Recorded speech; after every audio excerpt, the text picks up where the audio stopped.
তাহলে প্রচুর কেউ দেখতে হয় যে একটা ছবি দেখলাম, এটা নিয়ে ভাবলাম, এটা আমরা এখন করতে হয় না। কিন্তু এই ছবিটা দেখে আমিও কিন্তু আমারও চোখ দিয়ে এসেছে, আমিও কিন্তু ইমোশনাল হয়ে পড়েছি এবং আমিও এখন না ওই ট্রান্সফার জোনের মধ্যে এখন আমি রয়েছি আর কি।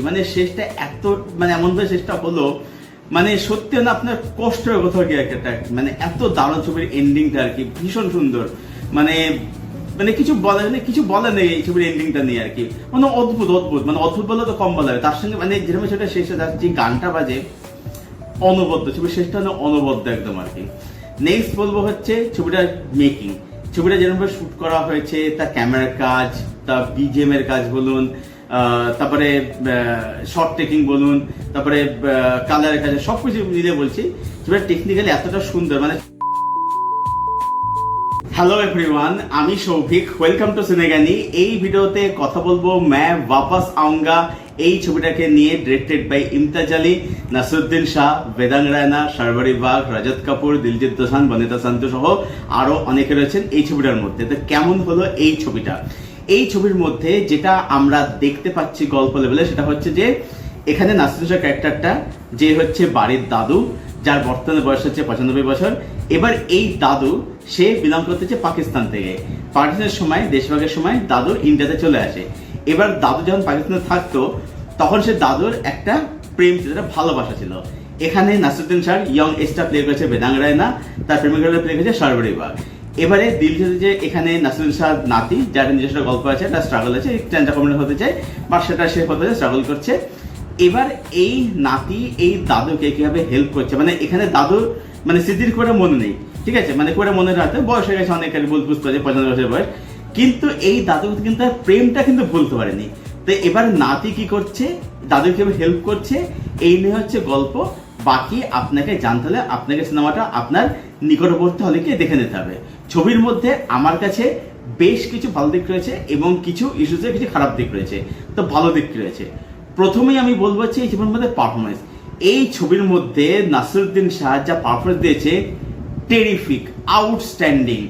নাসিরুদ্দিন শাহ তার অভিনয় দিয়ে এই ছবিটাকে একটা অন্য উচ্চতায় নিয়ে গেছে এবং এই চরিত্রটাকে একটা অন্য উচ্চতায় নিয়ে গেছে। এই পারফরমেন্সটা নাসিরুদ্দিন শাহের কেরিয়ার জীবনের one of the best, one of the finest performance. এখানে কিন্তু বেদাঙ্গ রায়না বলি, বেদাঙ্গ খুবই ভালো কাজ করেছে, শারবারি বাগ বেশ ভালো কাজ করেছে, তারপরে হচ্ছে এখানে দিলজিৎ ভালো কাজ করেছে, রিসেন্ট করেছে, রাজত কাপুর ভালো কাজ করেছে। তারা প্রত্যেক আত্মা জায়গায় কিন্তু ভালো কাজ করেছে। কিন্তু নাসিরুদ্দিন শাহ তিনি এমন এক পারফরমেন্স দিয়েছেন না, তিনি সবাইকে পুরো খেয়ে দিয়েছেন, তিনি পুরো উড়িয়ে দিয়েছেন একদম আর কি। আউটস্ট্যান্ডিং নাসিরুদ্দিন শাহ পারফরমেন্স এখানে।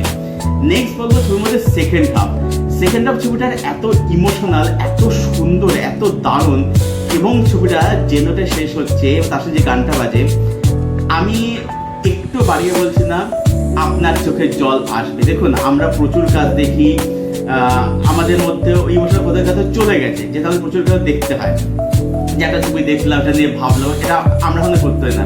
কিন্তু এই ছবিটা দেখে আমিও কিন্তু আমারও চোখ দিয়ে এসেছে, আমিও কিন্তু ইমোশনাল হয়ে পড়েছি এবং আমিও এখন না ওই ট্রান্সফার জোনের মধ্যে এখন আমি রয়েছি আর কি। শেষটা এত এমনভাবে শেষটা হলো, সত্যি আপনার কষ্ট হয়ে কোথাও গিয়ে একটা এত দারুণ ছবির এন্ডিংটা আর কি, ভীষণ সুন্দর। কিছু বলা নেই এই ছবির এন্ডিংটা নিয়ে আর কি। অদ্ভুত অদ্ভুত অদ্ভুত বলে তো কম বলা হবে। তার সঙ্গে যেরকম সেটা শেষে যাচ্ছে গানটা বাজে অনবদ্য, ছবির শেষটা অনবদ্য একদম আর কি। নেক্সট বলবো হচ্ছে ছবিটার মেকিং।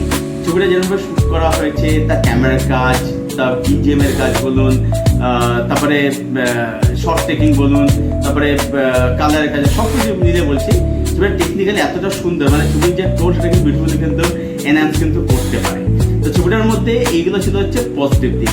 এবার ছবির নেগেটিভ যে আছে, নেগেটিভ হচ্ছে কি, ছবিটার ফার্স্ট হাফের মধ্যে না আমার বেশি সমস্যা হয়েছে। তার কারণ হচ্ছে কি, এখানে দিলজিতের ট্র্যাকটা দিলজিৎ ইন্ডিভিজুয়াল ট্র্যাকটা, সেই ট্র্যাকটা আমার জন্য অতটা জমছিল না। এই যে দিলজিৎ সে একটা স্ট্যান্ড আপ কমেডি হতে চাইছে, স্ট্রাগল করছে, এইটা না মূল যে ট্র্যাক, মূল যে ন্যাটটা কিন্তু খুব একটা সেটা আমার জন্য ওয়ার্কআউটটা করছিল না আর কি, ঠিক আছে, যেটা মূল কোর্সটা একদমই যাচ্ছিল না।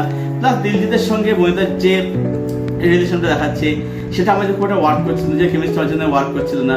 হ্যাঁ, যদি এরকম দেখাতো যে এই প্রেমটা মানে নাসরিন শাহের যে প্রেমটা যেটা বেদাঙ্গা ইয়ং স্টার প্লে করেছিল বেদাঙ্গা সরবারি, তো এই প্রেমটা দিলজিৎকে কিভাবে ইন্সপিরেশন দেখাতো সেটা তাদের একটা মানে একটা ইম্প্যাক্ট ছাড়তো আর কি। এবার সেটা দেখাচ্ছে, বাট সেটা না মানে সেটা খুবই সারপ্রাইজেল সেটা দেখানো হচ্ছে আর কি, যার ফলে মানে দিলজিৎ ক্যারেক্টার আমাদের থেকে ওয়ার্ক করছে না। দিলজিৎ ক্যারেক্টারটা পরের দিকে ঠিক আছে এটা ওয়ার্ক করছে, কিন্তু প্রথম দিকে যে ক্যারেক্টারটা অতটা এটা ওয়ার্ক করছে না। আর একটা বলবো সেটা হচ্ছে যে এখানে বেদাঙ্গা সরকারের মধ্যে কিন্তু মুভমেন্টসগুলো কিন্তু ভালো ভালো বলতে মানে এমন না যে ছবিটার মধ্যে খুব হাই অকটেন ড্রামা বা খুব মানে সুন্দর মাখন রোমান্টিক সিনেমা আছে তা নয়, খুব সিম্পল মুহূর্ত রয়েছে কিন্তু সেগুলো দেখতে ভালো লাগে, সুন্দর লাগে দেখতে। তবে আমি এখানে একটা কথা বলবো যে তারা দুজনে কিন্তু পারফরমেন্স ভালো হয়েছে, কিন্তু মানে যখন দুজনকে একসাথে দেখছি না কোথাও গিয়ে না তাদেরকে না ঠিক মানে মানাচ্ছে না বলতে মানে সারাবাড়িকে কোথাও বেদাঙ্গের থেকে না বয়স অনেকটা বড় লাগছে দেখতে আর কি, তো যেটা কিন্তু খুব চোখে লেগেছে আর কি। এই সমস্যাগুলো ছবিটার মধ্যে আমার মনে হচ্ছে ছবিটা মেনলি সমস্যা হচ্ছে ফার্স্ট হাফে, যেটা আমি বললাম আর কি। ছবিটা সেকেন্ড হাফ এবং ক্লাইম্যাক্স দারুণ, বিশেষ ক্লাইম্যাক্স মানে অসাধারণ ক্লাইম্যাক্স, তার সাথে গানটা বাজে না ওটা দারুণ দুর্দান্ত। তো ছবিটা ফার্স্টের মধ্যে সমস্যা রয়েছে, বেশ সমস্যা রয়েছে। ছবিটা ফার্স্টে দেখে মনে হচ্ছে এটা একটা ডিসেন্ট একটা ছবি দেখছি আর কি, কিন্তু ছবিটা সেকেন্ড হাফটা মানে জায়গায় পৌঁছে ছবিটা ছবিটা যেভাবে শেষ হয় দারুণ। তো সব মিলিয়ে এটাই বলবো যে मैं वापस आऊंगा এই ছবিটা এটা ওভারঅলে আমার জন্য একটা খুবই ভালো একটা সিনেমা, সব মিলিয়ে আমি ফিল্মটাকে রেট করলাম 8.5 আউট অফ 10। এটাই ছিল আমার রিভিউ मैं वापस आऊंगा ছবিটাকে কেন্দ্র করে। ছবিটা যারা দেখেননি আপনার নিকটবর্তী হলে যান, দেখুন এবং দেখে জানাবেন কমেন্ট করে যে ছবিটা আপনাদের কীরকম লাগলো। আর যাদের ছবিটা দেখা হয়ে গেছে আপনাদের কি ওপিনিয়ন সেটা জানাবেন অবশ্যই কমেন্ট করে, আপনাদের কমেন্টের উত্তর আমি অবশ্যই দেবো। আর এই ভিডিওটা ভালো লেগে থাকলে ভিডিওটাকে অবশ্যই লাইক করবেন, শেয়ার করবেন, চ্যানেলটাকে অবশ্যই সাবস্ক্রাইব করবেন। চলুন ভিডিও এখানে শেষ করছি, দেখা হচ্ছে আপনাদের সঙ্গে পরের ভিডিওতে। Till then stay west, keep watching good content.